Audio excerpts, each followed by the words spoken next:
Dans cette vidéo, on va réaliser un petit exercice qui utilise le produit ionique de l'eau. Premièrement, imaginons qu'on te demande de rappeler les couples acide-base de l'eau. Ça, c'est quelque chose que tu dois connaître par cœur, notamment si tu es au lycée. Je te rappelle que la molécule d'eau, donc la molécule H2O, peut former deux couples acide-base. Le premier, c'est un couple dans lequel la molécule d'eau va être un acide. Et on va donc avoir une base conjuguée, l'ion HO-. Le deuxième couple, ça va être un couple dans lequel la molécule d'eau peut être une base. Et dans ce cas-là, on va avoir un acide conjugué, l'ion H3O+. Quand une espèce chimique peut être à la fois un acide et à la fois une base, on dit que c'est un amphotère. Si jamais tu es en train de passer ton bac cette année, oui, c'est un mot que tu dois connaître. Donc tu dois savoir ce que c'est qu'un amphotère, savoir l'expliquer et savoir en donner quelques exemples. Donc l'eau en est un.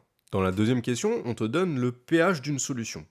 Et on te demande de calculer en premier la concentration des ions H3O+. Pour ça, il faut que tu utilises une relation qui va relier la concentration des ions H3O+, avec le pH. Ça, c'est une relation que tu dois connaître par cœur également.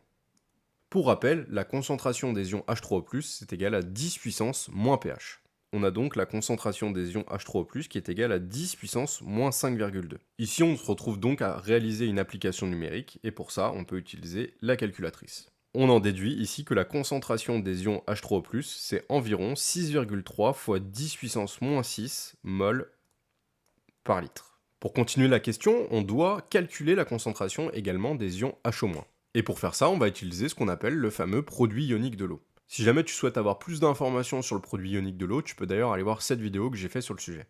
Le produit ionique de l'eau, c'est une relation qui va relier la concentration des ions H3O+, avec la concentration des ions HO-. Le produit ionique de l'eau, on le note KE, et il va dépendre principalement de la température à laquelle se trouve notre solution. Ici, si jamais tu avais été dans un exercice concret de cours, on t'aurait donné la valeur de KE à la température concernée de l'exercice. Ici, on va considérer que la solution se trouve à 25 degrés et que du coup, KE est égal à 1,0 fois 10 puissance moins 14. Ce n'est pas forcément une valeur à connaître par cœur, mais puisque tu vas la rencontrer très souvent, je t'invite à retenir cet ordre de grandeur. KE est égal à 10 puissance moins 14 à 25 degrés. On connaît la valeur de KE, on connaît la valeur de la concentration en ion H3O+, j'ai envie de dire, il n'y a plus qu'à faire l'application numérique pour calculer la concentration en ion HO-. La concentration en ion HO- va donc être égale à KE divisé par la concentration en ion H3O+. En réalisant l'application numérique, on trouve que la concentration en ion HO- c'est égal à 1,6 fois 10 puissance moins 9 mol par litre.